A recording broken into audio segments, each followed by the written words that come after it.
Bueno, tengan a todos muy buenas tardes. Hoy día vamos a tocar los temas urológicos. El día de hoy vamos a revisar varios temas de urología. Y dentro de los primeros temas de urología tenemos la hiperplasia benigna de próstata. Y empezaremos diciendo, hay una definición previa que tenemos que la hiperplasia benigna de próstata es una entidad histopatológica caracterizada por hiperplasia de células epiteliales y estromales. Tenemos otra que en un momento la OMS definió como el aumento del tamaño de la próstata, obstrucción prostática benigna y síntomas del tracto urinario inferior. En un inicio se había dicho que eran o se había englobado en prostatismo, que es un término que se utilizaba muy comúnmente anteriormente. Pero como ustedes saben que no solamente es obstrucción de la parte inferior de la vía urinaria, y esto englobaba a una serie de sintomatología que no solamente se sabe en la mujer, sino también en el hombre. Y es por eso que ahora se denomina síntoma del tracto urinario inferior. En otra definición clínica, hablamos que la próstata mayor de 30 gramos, con un IPS moderado o alto, mayor de 7 puntos, y un flujo urinario máximo de menos de 15 mililitros por segundo, no asociado a malignidad. Estos términos del IPS los vamos a ver más adelante, que es en relación a los síntomas prostáticos, es un índice. Y también vamos a ver en relación al flujo urinario también más adelante.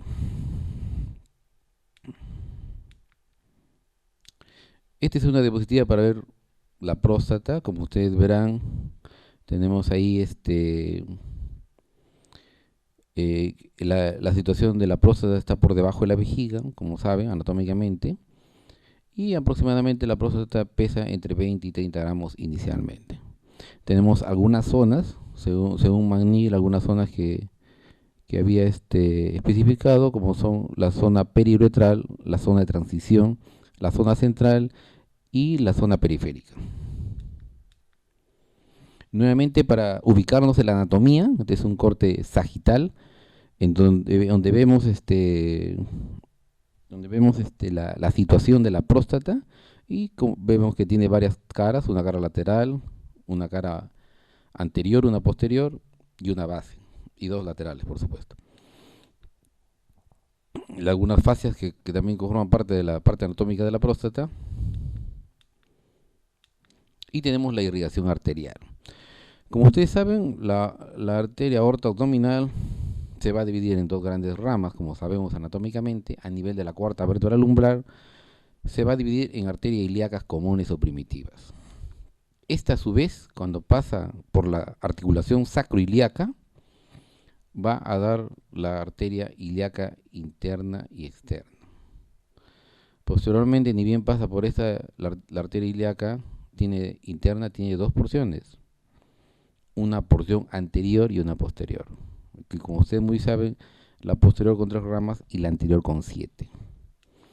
De estas 7 ramas de la porción anterior de la arteria ilíaca interna, tenemos la arteria vesical inferior y la arteria hemorroidal media. Dos ramas importantes que irrigan la próstata. Y de la arteria vesical inferior tenemos las arterias uretrales y las arterias capsulares. En este dibujo vamos a ver cómo ingresa, dice, las ramas de la arteria de las uretrales y de las capsulares. Tenemos los ramos tanto y de los capsulares que ingresan a nivel de la unión vésico-prostática y de las uretrales a nivel también posterior. Y como bien sabemos, estas arterias se ubican en la posición 5, 7 y 11, que son importantes en relación al sangrado que tiene que tener en cuenta en relación cuando se opera una próstata. El drenaje venoso. Y una cosa importante acá en relación a las zonas. Este es un dibujito, un cuadrito en donde podemos ver las zonas que inicialmente McNeil lo había dividido y encontraron también una importancia clínica de cada zona. Tenemos la zona central, donde inmune a procesos neoplásicos, hipertróficos e inflamatorios. La zona periférica, que actualmente representa un 60-70%, no, se asenta en la neoplástica, y la zona transicional, sitio predominante de la HPP, de la hipertrofia prostática venida de próstata. Y la periuretral afectado por HPP también. Eso lo vamos a... Nuevamente un dibujo anatómico para ver la anatomía de la próstata pasada por la uretra prostática y los lóbulos laterales que se pueden ver en este dibujo. En relación a la... Nuevamente este es un esquema que dibuja la zona de McNeil. Podemos ver acá la zona periférica de color amarillo, en donde se asienta el 60-70% de cánceres. La zona central, un porcentaje menor de 10 al 20, y la zona periuretral y la zona transicional en menor cantidad. Una pieza anatómica de una próstata. Y diremos ahora que el crecimiento prostático se da en el tiempo, a lo largo de la vida, en la persona humana, en el varón. Desde la pubertad hasta la edad de 30 años, el progreso es de 1.6 gramos al año. La relación estroma y epitelio es de 2 a 1. Y a partir del 30 años, 0.4 gramos al año indefinidamente. Este es un cuadrito sacado del Campbell de Urología, donde vamos a ver el volumen prostático. Si bien es cierto, se mantiene el volumen hasta los 50 años, pero a partir de los 50 años vemos ya una relación en relación al volumen prostático, que crece progresivamente hasta alcanzar un pico máximo entre los 71 y 80 años.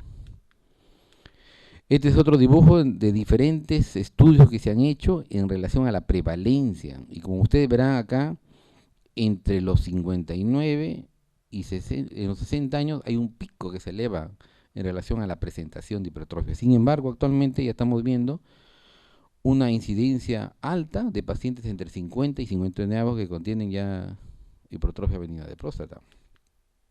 Nuevamente un dibujito en donde podemos ver, en donde vemos el crecimiento prostático a partir de los 59 años, y también acá he hecho un hincapié en la zona de transición, en donde coincide con el crecimiento prostático.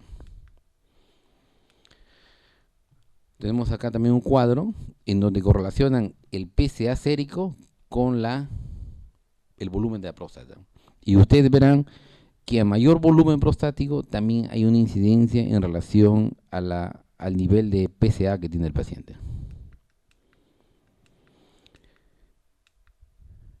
En relación a la epidemiología, diremos que la próstata es una patología urológica frecuente en el varón. Es una cosa que sí estamos viendo frecuentemente, de 60 a 75% en mayores de 80 años, excepcional por debajo de los 40, y una mortalidad según la OMS es de 30 por 100.000 varones. Tenemos algunos factores de riesgo, la presencia de hormonas testiculares, como la testosterona, que es importante para que se produzca la hipertrofia, pero que todavía no se ha llegado exactamente a ver la causalidad directa. La edad también, a mayor edad, la raza, mayor frecuente en los afroamericanos, y una historia familiar también de pacientes que van a presentar, pacientes que han tenido pacientes familiares, papá, mamá, con antecedentes de hipertrofia prostática, van a tener una mayor posibilidad de presentar hipertrofia prostática. Y esto también lo vamos a hacer en relación al cáncer de próstata. Una pieza operatoria de una próstata y la evaluación clínica y el diagnóstico. Bueno, como todos sabemos, dentro de la clínica, lo primero es la historia clínica. Siempre es importante hacer una buena anamnesis, y dentro de ello vamos a ver la sintomatología miccional. Dentro de la sintomatología miccional tenemos dos grandes grupos, los obstructivos y los irritativos, ¿ya? Estos son los grandes grupos de síntomas prostáticos que vamos a ver. Es importante preguntar en todo paciente enfermedades de fondo, enfermedades sistémicas. ¿Por qué? Porque puede ser un paciente con diabetes y orina el paciente muy frecuentemente, un paciente con cálculos y tiene problemas urinarios, puede ser un paciente con Parkinson y también tiene problemas miccionales, igual que una EBC. Es importante preguntar al paciente sobre la medicación concomitante, ya que hay unos fármacos que actúan a nivel de la vejiga y que podrían condicionar un aumento en la frecuencia o una disminución de la misma. Y el estado general del paciente, por supuesto. Dentro de la fisiopatología de la obstrucción prostática, inicialmente, bueno, se vio que era un problema mecánico y uno dinámico. Mecánico y dinámico. Pero Actualmente se sabe que también es problema de vejiga. O sea, la vejiga tiende a conllevar por el crecimiento prostático una serie de cambios anatómicos y fisiológicos. Y tenemos una primera fase que se ha clasificado esto. Cuando el detrusor aumenta la fortaleza y el número de las contracciones y cuando la presión miccional se incrementa a 70-80 centímetros de agua. ¿Esto qué va a condicionar? Va a condicionar o va a llevar a cambios anatómicos caracterizados por la hiperplasia del detrusor, lo que llamamos actualmente o cuando vemos es una vejiga de lucha y de esfuerzo. Ya la citoscopía es una vejiga trabeculada inicialmente. Tenemos una segunda fase en donde la contracción del detrusor no se mantiene durante el tiempo necesario. Entonces la micción se realiza ya en 2 o 3 fases. Va el paciente, orina un poco, después de un rato vuelve a orinar y así. Y continúa la hiperplasia del detrusor haciendo ya una retención crónica. Y la tercera fase es cuando se incrementa la cantidad de orina residual y la presión intravesical se mantiene siempre por encima de los niveles fisiológicos. Claro, el paciente ya no orina, ya orina por chorritos y va quedando ahí totalmente la orina residual alta. Y esto va a conllevar a una distensión de la vejiga. La distensión va a generar cambios isquémicos en la pared muscular y alteraciones hemodinámicas que afectan el tracto urinario superior con una uropatía obstructiva ya, produciendo una distensión vesical y estos en algunos pacientes pueden llevar ya a una serie de deformaciones como los divertículos. Nuevamente una pieza operatoria, más o menos vean qué tamaño tiene esta próstata, casi 7 centímetros. Y el cuadro clínico. 2 grandes grupos, como hemos dicho, de síntomas. Los síntomas obstructivos y los síntomas irritativos. Ya actualmente ya se están hablando solamente de síntomas de vaciamiento y síntomas de almacenamiento. Sin embargo, todavía nosotros seguimos utilizando estos síntomas irritativos y obstructivos. Y como ustedes verán, dentro de los obstructivos tenemos dificultad del inicio de la micción.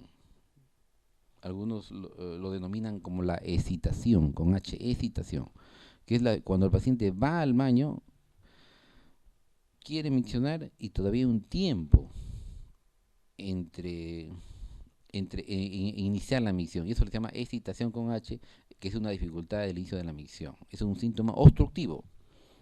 De ahí tenemos la disminución del calibre y proyección del chorro miccional. Al paciente le preguntamos en relación al chorro, grueso o delgado. El paciente dice se ha adelgazado el chorro en estos tiempos.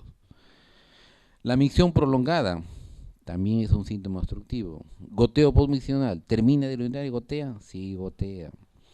O vaciamiento vesical incompleto, la sensación que el paciente tiene de no haber miccionado totalmente o completamente. Incontinencia por rebosamiento, cuando el paciente ya prácticamente orina, tiene una retención de orina severa, orina por chorritos o por rebosamiento ya. Y la retención de orina, por supuesto, obstructivo. Y dentro de los irritativos tenemos la polaquiuria, la nicturia, el paciente se levanta varias veces en la noche, y la frecuencia urinaria en relación a la polaquiuria.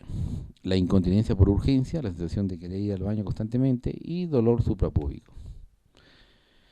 Esta es una cosa importante que también tenemos que tener en cuenta, que la severidad de los síntomas no está en relación con el tamaño de la próstata. Se han hecho trabajos de... A veces el paciente puede tener una próstata grande y no tener molestias. Puede ser una próstata de 100, 120 gramos y no tener molestias. Puede ser una próstata de 20 gramos, 30 gramos, 40 gramos y tener mucha molestia. Tenemos ahora la escala de puntuación de síntomas y la calidad de vida. Esto es lo que estaba diciendo que inicialmente habíamos visto en el concepto de próstata. Tenemos, este es el índice, el score internacional de síntomas prostáticos, que lo divide en 3 grupos: los síntomas leves, los síntomas moderados y los síntomas graves. Los síntomas leves de 0 a 7, los moderados de 8 a 19 y los graves de 20 y 35. Vamos a ver acá el cuadrito cómo es esto. Estas son 7 preguntas que se le hace al paciente. Esto en relación a la clasificación que hemos visto. En cada pregunta al paciente que se le hace tiene una puntuación: 0, 1, 2, 3, 4, 5. Esa puntuación en relación a la sintomatología que tiene nos va a dar un score. Y si ustedes verán, es de 7 a 7 por 5, 35. 35 puntos es el máximo de severidad de síntomas, en relación a los síntomas. Por eso la clasificación es de 0 a 7, de 8 a 19 y de 20 a 35. Y también tenemos un cuadrito abajo en relación a la calidad de vida del paciente. Pasamos a la exploración clínico-urológica. Siempre hay que explorar. Un paciente con hipertrofia prostática hay que hacer la exploración y el tacto rectal. El tacto rectal hasta el momento ha demostrado ser uno de los exámenes muy importantes para descartar si no hay malignidad de próstata, teniendo una especificidad de 84 a 98% y una sensibilidad de 69 a 98%. Y un valor predictivo de más 22-34%. El tacto rectal detecta el tacto rectal siempre hay que hacerlo a los pacientes, porque eso es lo que nos va a determinar, porque el paciente puede tener, que vamos a ver más adelante, que es el PSA normal, que es un indicador tumoral para ver próstata, normal, sin embargo puede tener un cáncer y con el tacto rectal uno lo puede diagnosticar. Más o menos hay varias calificaciones en relación al tamaño de volumen de próstata. Tenemos acá a unos 30 gramos, 20 gramos, otros hablan de 40 a 60 y más de 60 gramos. La próstata blanda y dolorosa sospechada de un proceso infeccioso. Si hay nódulos petros, son sin duda a descartar carcinoma, hay que pedir una biopsia. La hipertrofia venida de próstata, aumento no doloroso del tamaño prostático, lisa y consistencia normal. El surco medio puede desaparecer. Es una próstata blanda. La forma como se hace el tacto rectal. Y otros exámenes auxiliares importantes que se pueden hacer, que son el examen de orina completo, la creatinina y urea, PSA y la uroflujometría. De estos, los más importantes son el PSA y la ecografía. El PSA es una glucoproteína que actúa como marcador tumoral más útil para el diagnóstico del cáncer de próstata y sobre todo para el seguimiento postquirúrgico.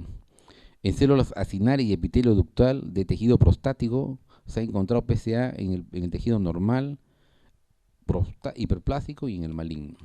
Y es un marcador tumoral importante para nosotros. Un cuadrito para ver los niveles normales de PSA. Tenemos acá los valores normales de PSA por grupos etarios. Se han hecho trabajos sobre esto. Que si bien es cierto, tenemos un valor de PSA normal de 0 a 4, tenemos acá que los niveles normales de PSA para pacientes que tienen de 40 a 49 años de edad fluctúa entre 0 a 2.5 nanogramos por mililitro. Pacientes varones de 50 a 59 años tienen un PSA de 0 hasta 3.5, de 60 a 69 años hasta 4.5 y de 70 a 71 años de edad 6.5. Como les digo, los valores normales estándares para nosotros, en realidad de 0 a 4 nanogramos por mililitro. Un PSA mayor de 10 nanogramos siempre es patológico y en un 50% de los casos se diagnostica un cáncer prostático mediante biopsia. El PSA de 4 a 10, tenemos este paciente que tiene un PSA de 4 a 10, porque hemos visto que los valores normales es de 0 a 4. De 4 a 10 entra en la zona gris. Ya vamos a ver en la zona gris o en esta zona qué es lo que debe hacerse. Como hemos visto acá, vamos a ver un índice de PSA, que es el PSA libre sobre el PSA total. La velocidad de PSA es el incremento del PSA con relación al tiempo. Normalmente el crecimiento debe ser menos de 0.75. Si hay un crecimiento de un año para otro de un paciente de 0.75 nanogramos por mililitro, nos hace sospechar que puede haber una posibilidad de una presencia de un cáncer de próstata. Algunos estudios urodinámicos que se pueden hacer en el paciente de próstata con el objeto de determinar la micción del paciente, el llenado y el vaciamiento, en donde vamos a ver en el estudio urodinámico el volumen urinario residual, la uroflujometría, que también nos ayuda a ver la fuerza con la cual el paciente micciona, estudio de presión flujo, la cistomanometría y el perfil uretral. Son estudios, algunos de urodinámicos, que bueno, les he puesto acá para conocimiento, que se pueden hacer en los pacientes, que se deben hacer, pero eso va a depender también del tipo de hospital o centro que nos encontremos. Por lo general estos son hospitales 3 o 4 que manejan todo este tipo de tecnología para hacer este estudio. La electromiografía también. Dentro de los estudios radiológicos también que podemos pedir a un paciente con hipertrofia prostática benigna de próstata, tenemos la urografía intravenosa y la ecografía. De estos, la más importante para nosotros es la ecografía. Tenemos acá, por ejemplo, una ecografía de un paciente, y como ustedes pueden ver acá, el volumen de la próstata, ven ahí circunscrito. Tenemos otra ecografía, una sagital y una lateral, y miren cómo se ve el adenoma, cómo ha crecido y ha ingresado dentro de la vejiga. Bueno, es una urografía también para ver la próstata. Y la uretrocistografía. La uretrocistoscopía, que es la cistoscopía que hacemos nosotros. Esto debe hacerse en pacientes de rutina cuando el problema del paciente de la próstata no es muy grande. La próstata tiene una próstata regular que puede ser de 20, 30, 40 gramos, sin embargo tiene mucha molestia y tiene problema obstructivo. Entonces tenemos que hacerle una cistoscopía para ver si los lóbulos laterales de la próstata están obstruyendo la uretra. El diagnóstico diferencial tenemos que hacerlo. Si bien es cierto, estamos pasando un paciente que tiene síntomas prostáticos, que lo que antes decía, tenía síntomas del tracto urinario inferior, pero hay que diferenciarlo, porque es un paciente que puede tener un carcinoma vesical y puede venir por mucha molestia urinaria, muchos síntomas irritativos y tener hematuria y ser un cáncer vesical. Puede ser un paciente que tenga cálculos vesicales y también puede cursar con síntomas del tracto urinario inferior y hematuria y tener cálculos. Las disfunciones neurogénicas, ya hemos dicho, los antecedentes son importantes porque el paciente puede tener de fondo otra enfermedad. Entonces, el paciente puede tener otra enfermedad o puede tener algunas enfermedades que tienen que ver con la vía urinaria. Patología visceral, patología vesical inflamatoria, cistitis arterial, también causa cáncer de próstata, prostatitis crónica, estenosis de cuello vesical, estenosis de uretra. Entonces, estas de acá son una serie de enfermedades que uno tiene que investigar porque pueden acusar con esta sintomatología prostática. Esta sintomatología del tracto urinario inferior puede tener problemas de vaciamiento o de almacenamiento. Dentro de las complicaciones tenemos las que están acá. Tenemos pacientes por el problema de la retención de orina, como van a hacerlo, pueden hacer ictus a repetición, puede haber sangrado porque la próstata ya levanta la mucosa de la vejiga, por la misma hecho de que se produce una retención de orina ya crónica, puede sedimentar y formar cálculos vesicales. La retención puede ser aguda o crónica, puede haber incontinencia por rebosamiento, hidronefrosis bilateral que puede llevar a la insuficiencia renal aguda en el paciente de próstata. Dentro del tratamiento, vamos a ver primero el tratamiento médico. En el tratamiento médico tenemos los alfa bloqueadores, la terapia de derivación de andrógeno y la terapia combinada. Entonces acá vamos a ver fundamentalmente el tratamiento de los pacientes que son candidatos a una terapia médica y qué fármacos vamos a utilizar en ese tipo de manejo. La fitoterapia, que también son medicamentos a base de hierbas que han demostrado también en algunos pacientes tener una mejoría clínica. Tenemos los bloqueadores de los receptores. Pero antes de hablar de eso, vamos a ver básicamente que tanto la vejiga, como vemos en este dibujo, como la próstata y la uretra tienen receptores. Y tienen receptores alfa, receptores beta y receptores colinérgicos.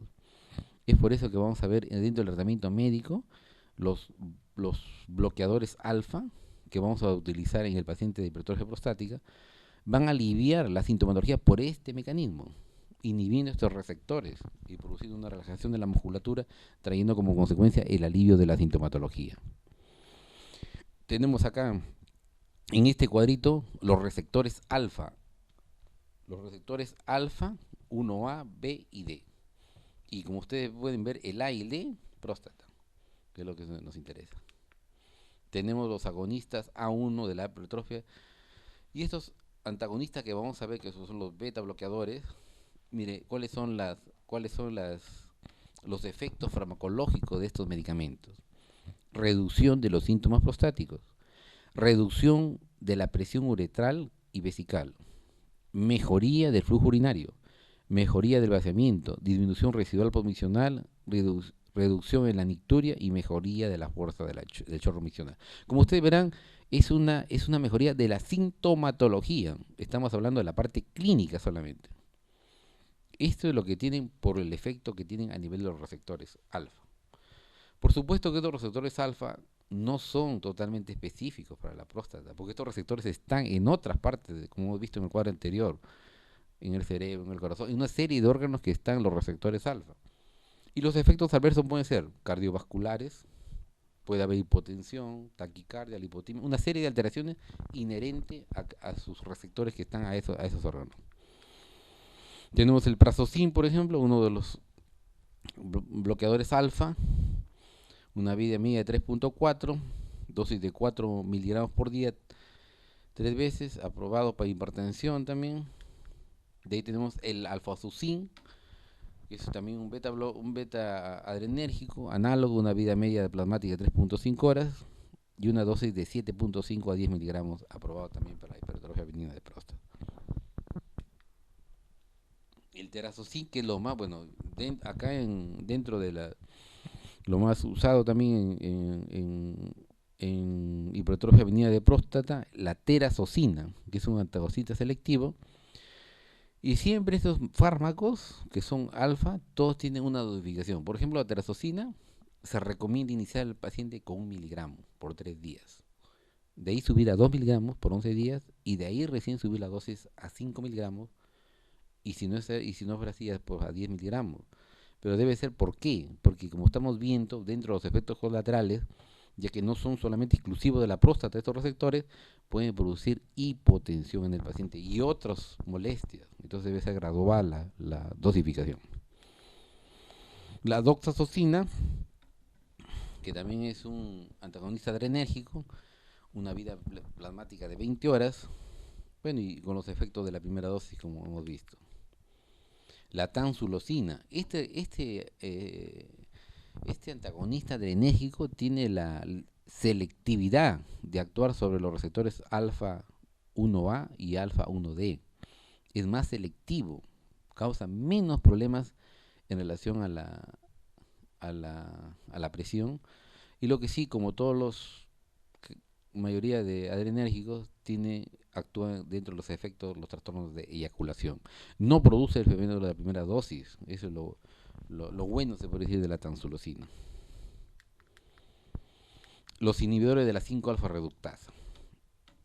Como ustedes verán, en este dibujito podemos ver el hipotálamo, la hipófisis, las hormonas liberadoras actúan sobre la hipófisis y esta a su vez va a liberar las hormonas liberadoras, luteinizantes, que van a actuar sobre los testículos o glándulas renal, y esto va a condicionar a la liberación de testosterona. La testosterona, ¿dónde actúa? A nivel de las células prostáticas. ¿Ya? Y tiene que haber una enzima que va a hacer que se convierta en dihidrotestosterona, que es uno de los principales factores importantes para el crecimiento prostático o para la duplicación de las células prostáticas. Nuevamente en este dibujito podemos ver que la testosterona se une a la 5-alfa reductasa tipo 2 y lo va a convertir en dihidrotestosterona, la cual es una de las potentes, es más potente que la testosterona, y esto se une a nivel de los receptores androgénicos y esto va a actuar a nivel molecular, trayendo como consecuencia una estimulación de los factores de crecimiento y duplicación. ¿Ya? Entonces es importante esta enzima, la 5-alfa reductasa.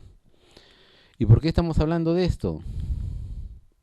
Porque hay bloqueadores de la 5-alfa reductasa. Dice, para hacer una hormona principalmente, dice, hay que tener en cuenta, antes de seguir, que las 5-alfa reductasas son dos, tipo 1 y tipo 2. La tipo 1, que por lo general se encuentra en la piel, y la tipo 2 en la próstata. La dihidrotestosterona posee mayor afinidad por receptores androgénicos que la testosterona y forma un complejo hormona-receptor más estable. Como le digo, es importantísimo esta enzima para que se produzca la dihidrotestosterona y esta, a su vez, se una a los receptores androgénicos. Y nuevamente, como les digo, hay dos tipos de receptores, hay dos tipos de 5-alfa reductasa. Tipo 1 sobre la piel, tipo 2 a nivel de la próstata.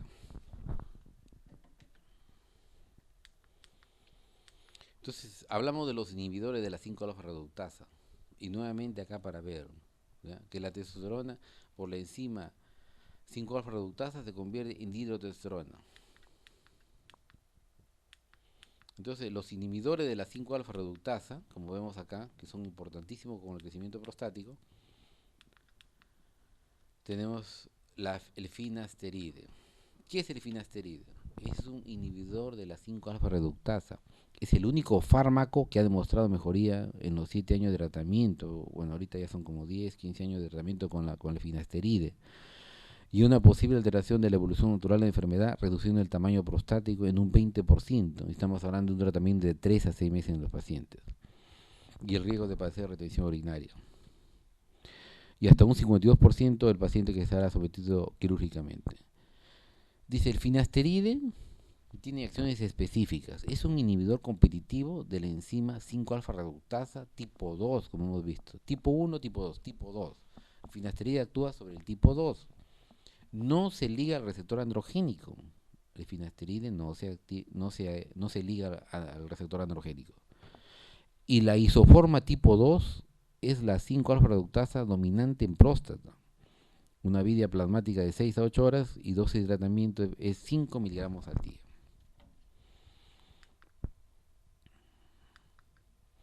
El finasteride procede un marcado descenso de la concentración plasmática de dihidrotestosterona.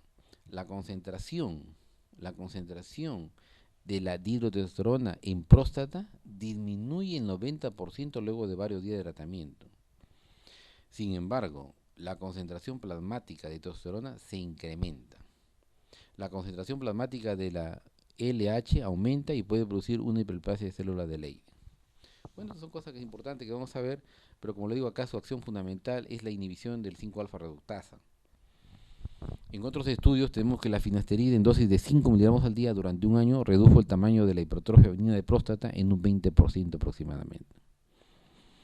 El flujo urinario se incrementa en 1.5 a 1.6 mililitros por segundo. En su conjunto, todos los síntomas dependientes de la hipertrofia benigna de próstata mejoran. En estudios urodinámicos, la presión media y la presión máxima de apertura del trusor disminuyó de un 30 a 40%. Estos son estudios que se han hecho, estudios americanos, y no se observaron cambios significativos en el volumen residual de la orina. Dentro de los efectos adversos, como los diferentes fármacos que utilizamos a nivel de hipertrofia benigna de próstata, tenemos la disminución del líbido en un 6% de los pacientes, impotencia en un 5%. Son varios de los efectos adversos, no solamente de este medicamento, sino de otros. Bueno, y después de hablar de los fármacos, de los antagonistas adrenérgicos y del 5, hablamos de la terapia combinada. También se han hecho estudios clínicos en relación a la terapia combinada. Sin embargo, algunos, están a favor, otros en contra de la terapia combinada. Tenemos, por ejemplo, acá, pacientes que le dieron placebo. El IPS disminuyó en 2.6. O sea, el índice, estamos hablando del IPS, del score índice prostático, de los síntomas prostáticos. El flujo aumentó a 1.4 y el tamaño a 0.5. Efectos adversos, 1.9. Cuando usaron el finasteride solamente en relación a la terazocina, tenemos que disminuir a 3.2, mientras que con terazocina 10 miligramos al día, la sintomatología bajó a 6.1. Y ahí nomás vemos en el otro cuadrito, cuando es terapia combinada, prácticamente no hay mayor alteración en relación al antagonista adrenérgico. Y así con los demás parámetros en relación al antagonista adrenérgico. La fitoterapia, solamente esto he traído para fines también de la clase en relación a que hay este trabajo que se ha hecho sobre la fitoterapia, que son preparados fitoterápicos, son extractos de plantas que contienen fitoesteroles y citoesteroles, y se ha hecho trabajo que en algunos pacientes tiene muchos efectos, más que todo antiinflamatorios, acción antiandrogénica y disminuyendo también la globulina transportadora de la testosterona, incluso inhibe los factores de crecimiento, pero no existe unanimidad en cuanto a sus acciones y efectos. Claro, hay estudios que se han hecho y en algunos han encontrado una significativa mejorías en los pacientes. Tenemos también el pigón africano de la corteza, Tenemos también acá su mecanismo de acción, nuevamente, pueden influir varios factores, y fundamentalmente antiinflamatorios, como hemos visto. Hay trabajos que se han hecho sobre todo sobre este tipo de indicaciones en la hipertrofia benigna de próstata, trastornos y bueno, ligeros efectos secundarios. Este es el más utilizado también en nuestro medio, la Seronorepin, que también, como le digo, tiene efectos antiinflamatorios inhibidores y mejoran la sintomatología clínica en la parte urinaria del paciente. Bueno, y después de ver esto ya vamos con las indicaciones quirúrgicas para un paciente de próstata. Tenemos indicaciones, tratamiento quirúrgico, tenemos absolutas y relativas. Y estas indicaciones son cuando el paciente debe operarse, siempre y cuando hayamos descartado toda posibilidad de cáncer. Tenemos la hidronefrosis. Creo que esto lo vamos a ver mejor en otro dibujito. De la próstata, allá. Acá podrán ver en este dibujito, miren. Ven en la parte de abajo, en la parte inferior tenemos la vejiga, una vejiga trabeculada, ¿ya? Gruesa por la obstrucción de la próstata. Dice, cuando la glándula prostática ha obstruido la salida de la orina, va a traer como consecuencia la acumulación de orina, produciendo retención de orina a repetición en el paciente.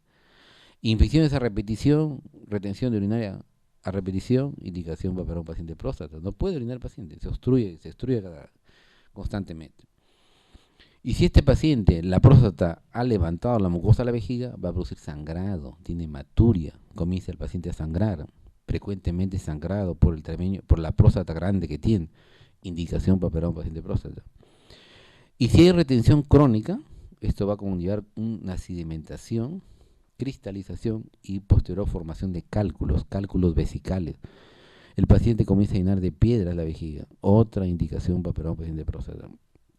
Y si tiene retención de orina, va a haber reflujo bilateral, como ven acá, un reflujo bilateral produciendo una hidronefrosis bilateral en el paciente, que es otra indicación para un paciente de próstata, y como lo consiguiente, insuficiencia renal aguda en los pacientes.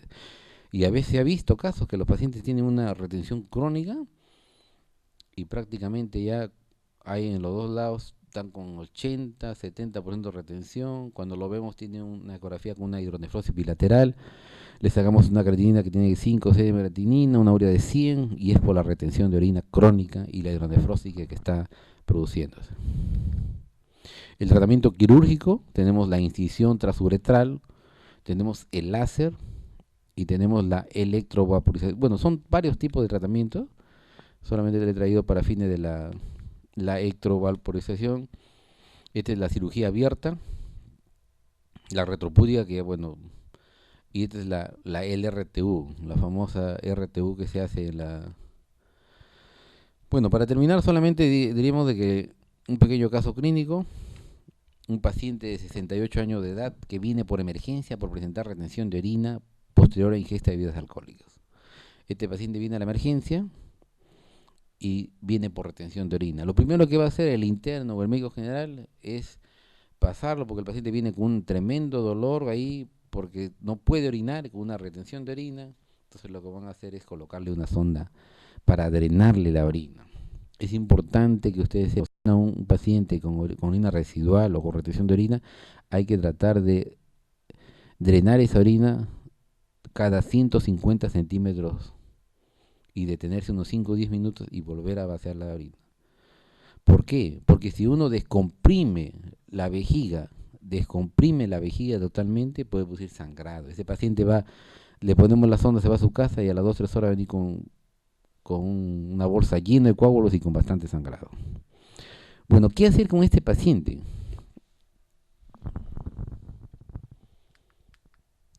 ¿Qué hacer con este paciente? Nosotros debemos tener una cosa clara en relación a qué hacer con un paciente con... Entonces, lo primero que vamos a hacer, como estudiantes de medicina, como médicos generales o como internos que estamos en la emergencia, hay que hacer una anamnesis.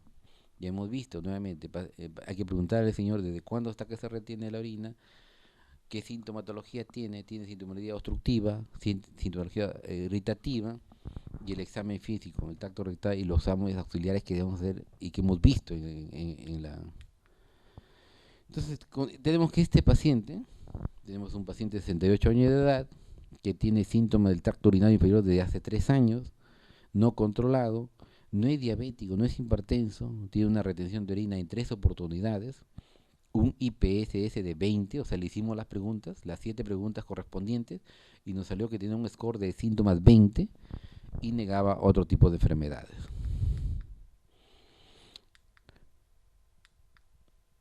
Le hicimos una ecografía renal y se mostró que tiene una próstata de 4 por 7 centímetros, no dolorosa, blanda, con un volumen de 120 gramos. Un PSA de 2.3, 110 gramos, digo, y tenía 2 cálculos en la vejiga. Entonces, como verán, ¿qué hacer con este paciente? Para terminar, solamente diremos que este paciente ya tiene indicación quirúrgica. Es un paciente que está teniendo retención a repetición, tiene cálculos a la vejiga, entonces el paciente debe ser intervenido quirúrgicamente, debe ser hacerle su riesgo y programarlo, porque este paciente va a volver a retener retención de orina, va a hacer infección de vía urinaria, es un paciente que tiene indicación para operar a un paciente de próstata.